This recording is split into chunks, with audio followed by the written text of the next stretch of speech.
So you just got yourself a Safepal hardware wallet, and you wanna know how to set it up for 2025? No worries, I got you. Step 1. Unbox and power up. Take that sleek little device out, power it on, and follow the answering instructions. Step 2. Set up your wallet. You'll need to create a new wallet or import an existing one. If it's new, the wallet will generate a 12 or 24-word recovery phrase. Write it down seriously. Don't lose this. It's the only way to recover your funds. Step 3. Connect to the Safepal app. Download the Safepal app on your phone, then scan the QR code on your device to sync it.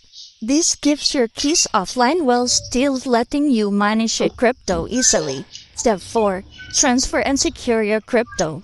Now go ahead and send some crypto to your Safepal address. You can also use the built-in trading features for swaps and DeFi access.